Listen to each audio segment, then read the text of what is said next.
full-time director includes that one, the remuneration will be fixed as per the provisions of the Act, and he has to work according to the provisions of 2013 Act. Who is a independent director? He is a person who is going to guide the organization and who is going to become the coach of the organization. If I'm going to merge my business with any other company, first he has to get the permission from the board of directors and other government bodies where they have to support for the amalgamation.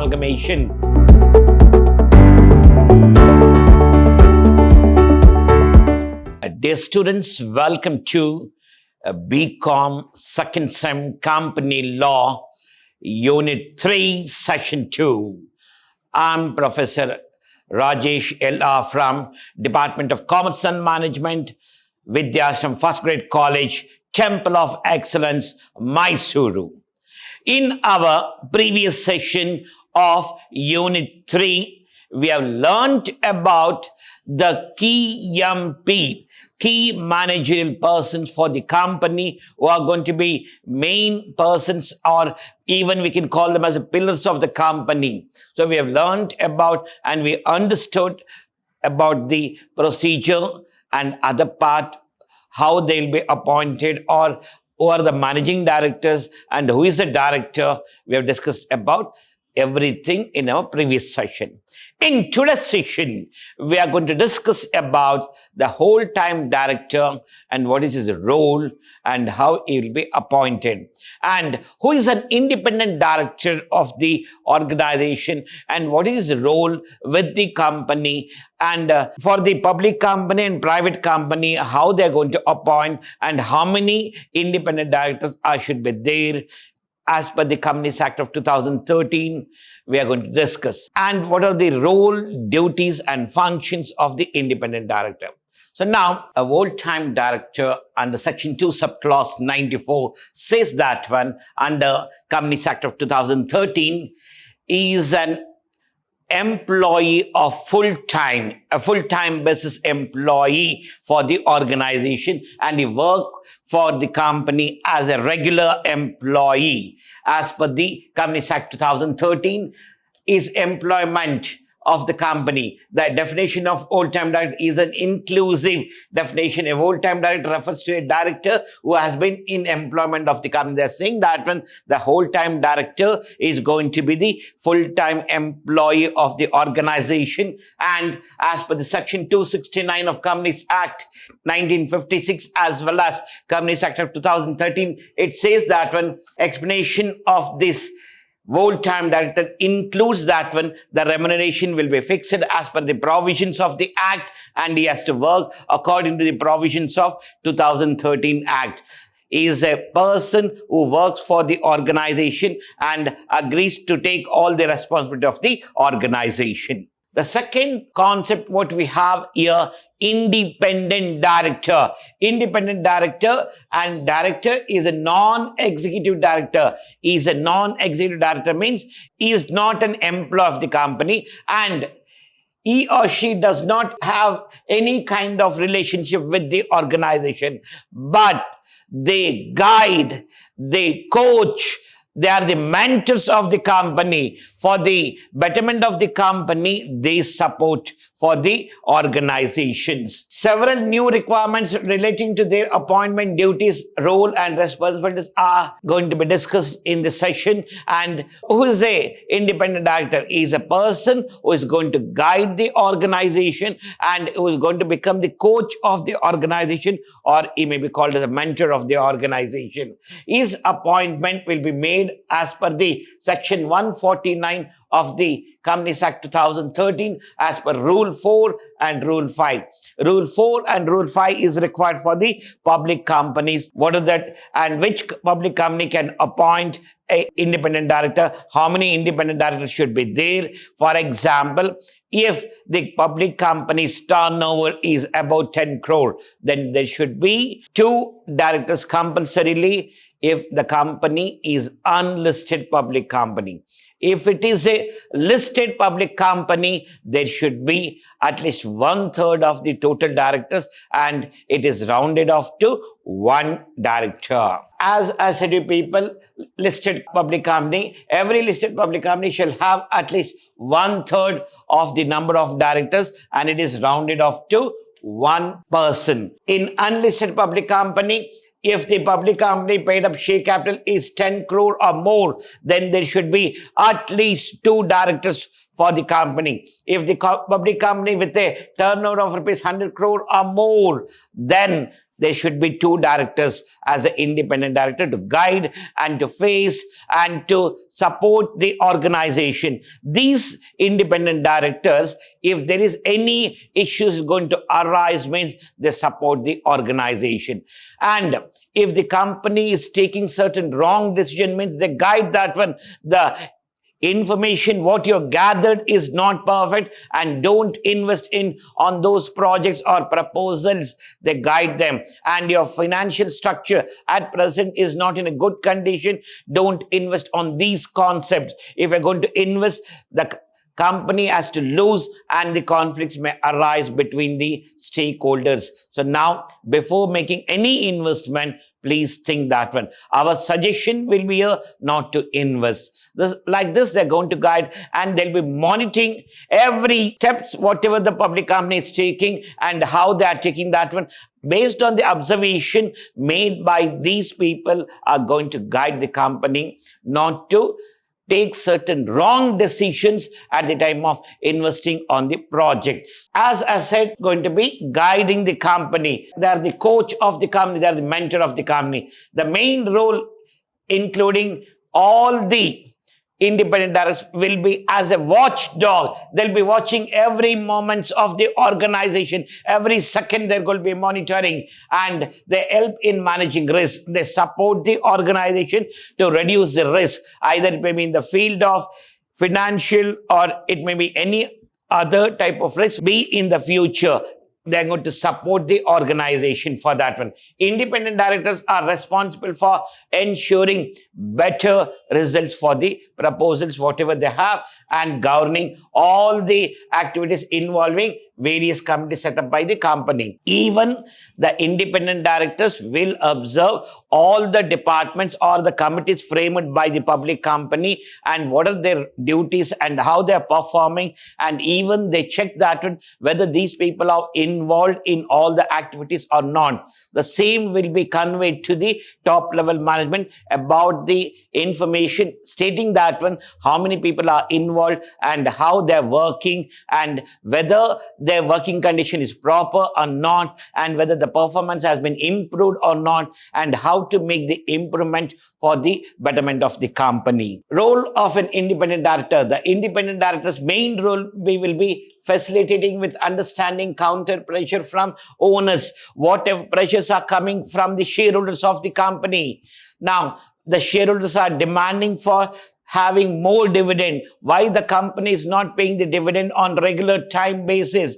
So it's a small issues it may be, but even though these issues has to be solved here, for that the independent directors will support the organization in such a way that when they support both shareholders as well as the company, stating that when your dividend will be declared as per the profit earned by the company as well as the income generated during the financial year. And if the company earns more profit, definitely the rate of dividend will be given for you people. And we are going to have a stable rate of dividend for you people every year. So better to invest in the company, not to withdraw any amount from the company. Even the independent director will be having a role in succession planning. Means the director will be involved for the planning process of the company to accept the projects or to reject the projects, or which type of project should be accepted in the future, and what is the investment cost will be there. If I'm going to buy the money, means in the form of debts, we are going to borrow the funds from the market, means where they have to borrow, whether the borrowing fund should be a long-term funds or it is a short-term fund, and what is the rate of charges will be there, whether it is a fixed rate charges or floating rate charge, which is better for the company and from which they can succeed easily and gain more benefits from the market, and the same can be distributed to the shareholders without any hurdles. On issues such as a strategy, performance, risk management, resources, key appointments and standards of the conductor, he or she support in gaining independent judgment to bear the board's deliberation. They're saying that when they are going to be involved in each and every at the time of applying the strategy and monitoring the performance of every steps taken by the company and what type of risks are involved and how to manage that risk and how to overcome with those risks. That one, if there is a shortage of laborers and if any department's manager has taken a decision in such a way that when the decision taken by him is not up to the mark, they support that one, what strategies can be applied and how it can be made here. In some of the cases, like for example, we are receiving some projects from the abroad and where it has to be converted into finished goods and that has to be supplied within 1 year. If I'm the manager of the organization, what I will do, I'll just think that when the work has to be completed. See how I'm thinking here. I'll just think that when how the work has to be completed. So in 1 year, I have to produce 20,000 units. I'll just say that when I want number of employees more, or else we will do one thing for the present employees, will pay more and will complete the task. So here the managers concept was to complete the project and not about the investment concept, or he doesn't have a knowledge how to reduce the cost and how to get the work done. So this concept is called the manager is efficient but is not up to the mark. And is only the concept has taken here, effectiveness, that's it, not as a other part here. If I'm a manager, I will just complete the task with applying certain strategies, like I'll say that one, my dear subordinates, if each and every subordinate is going to work in an organization by producing additional 100 units every month, you will be getting a bonus or you will be getting advantage of additional salary in such a way that one which will be supported for you people. Those who are going to produce more number of units, they'll be getting a nominal benefits and appreciation from the management. So here, I never said that one, it is a new project for them.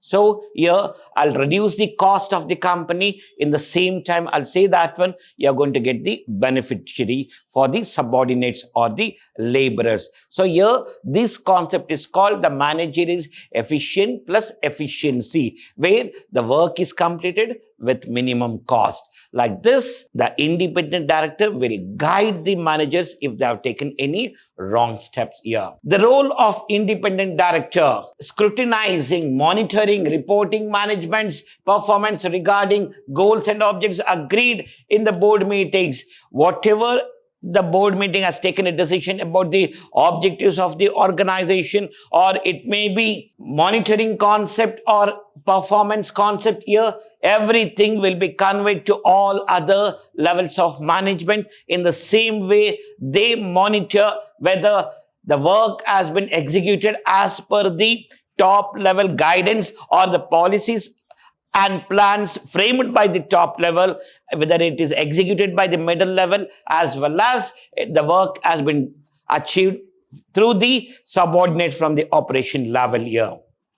Safeguarding the interest of all stakeholders, particularly the minority shareholders, the people who have invested in the organization with intention they're going to earn benefit from the organization. Their interest will be diverted if the wrong decision is taken by the organization. For that, what they will do, they'll change the interest of the stakeholders, stating that well, the company will gain in the future and your investment will be 100% safe. Don't withdraw or don't take any wrong steps. And they're going to balance the conflict interest of the stakeholders. If a stakeholder means the shareholders knowledge is in such a way that when if anything happens in the future, I may lose the money here, so let me withdraw the money here. So they're going to balance it in such a way that when they say that when your amount is totally safe and your investment, you're going to gain more benefit in the upcoming days, because we are going to accept the new projects which will be more than the expectation what you have. They're going to balance in such a way that when they change the mindsets of the shareholders. Role of an independent director in the next concept is going to check the integrity financial information and ensure financial control. They're going to involve in all the financial aspects of the company. They monitor each and every transaction or each and every event which takes place in the organization, whether each and every department is controlling the financial aspects or not, whether the finance department before sanctioning any amount to the departments or for the making the payment of any bill or invoice raised by the departments, or whether they got the approval before making the payments. They check each and everything. If the finance department is not working properly, they're going to guide them what they have to do and how it has to be controlled here. And even they are going to guide all the departments in controlling the financial aspects. In situations of conflict between management and shareholders, interest aim towards the solution. Means if the management of the organization and the shareholders of the company, if there is any issue, so then they're going to reduce the conflict between these two people by suggesting what better will be there in their decisions and how they can modify the decisions, whatever they have taken, either management or the shareholders. The next person or the next pillar of the organization. Person is a main person for all activities of the company. He is none other than company secretary. Under section 2 subclause 24, they say that when he is the main person and based on his decisions the company is going to run, and he'll be the responsible for all the events whatever takes place in the organization.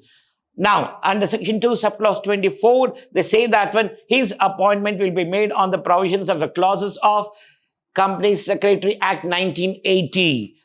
His appointment will be based on Company Secretary Act 1980, and he should be a qualified person from Company Secretary Institute, and he should have the knowledge of all the act, like for example, Sale of Goods Act, Labor Act, or Contract Act, or any part it may be. He should know all different acts and he should know certain information, what it happens if he doesn't know the rules and regulations as per the act, because he will be held responsible for the events taken place in the organization. His role in the organization: first, he has to assist the board in the conduct of the affairs of the company. He is going to be taking care of all the work to be done in the company and he will be held responsible for that one. Secondly, he provides guidance to the directors about their duties. So here, the main work of the secretary is to guide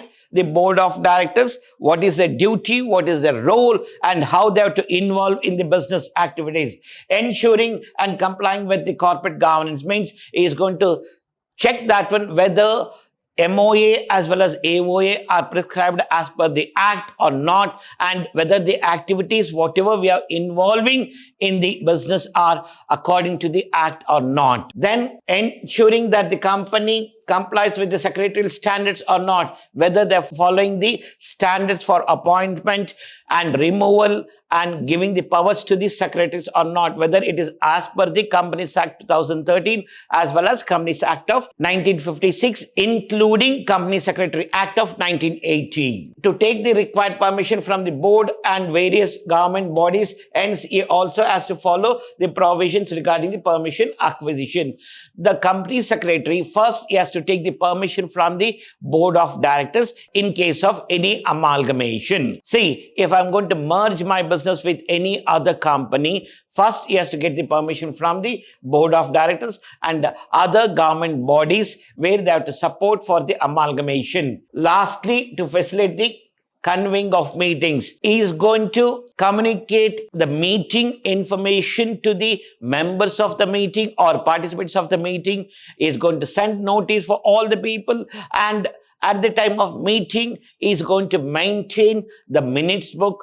Minutes book is nothing but recording of all the informations of the meeting and conveying after the meeting to the participants about what was the agenda of the meeting and how they have discussed it and what decisions they have taken, whether it is approved or not. Every information will be recorded and the same will be communicated to all the members of the meeting as well as to the ROC. Functions of the company secretary. So what is this function? The major function will be to report to the board about the compliance with the provisions of this act, rules made thereunder, and the laws applicable to the company. He is going to guide the board about which company law is applicable for us and which are the law are there while doing the business activities and what type of rules and regulations are there and provisions are there for accepting the project or rejecting the project or by providing the offer or acceptance. Now, every event, whatever the company is going to do in the future, it should know that one, which law is applicable. For example, if I'm going to employ a person for the job, means here the company should know, even the secretary should know that one, the minimum age, it should be 16 years. It can't be below 16 years. If it is below 16 years, it's going to become a child labor and the government or the concerned departments may take action on the company. A small example, what I've given here, means here the company should know which law is applicable and what are the rules and regulations are there. And to ensure that the company complies with the applicable secretarial standards, as I said that whether the appointment, removal, powers, duties of the secretary are given or made as Companies Act 2013 and Companies Act of 1956 or Company Secretary Act of 1980. The next one, the provisions contained in the section 204 and 205, it should not affect the duties of the secretary as well as the company or the directors of the part here. Dear students, in our session we learned about who is an old-time director. He is a person where employed on the full-time basis, and we have discussed about independent director is a person who doesn't have the relation with the company, but is going to be the guide, mentor, and coach for the company, who supports the company in case of conflicts which arises or any event which takes place in the market or in the internal part. They're going to guide in such a way that to overcome those barriers or not to take certain wrong decisions here. And we have learned about the company secretary and his functions in the session. Thank you to all.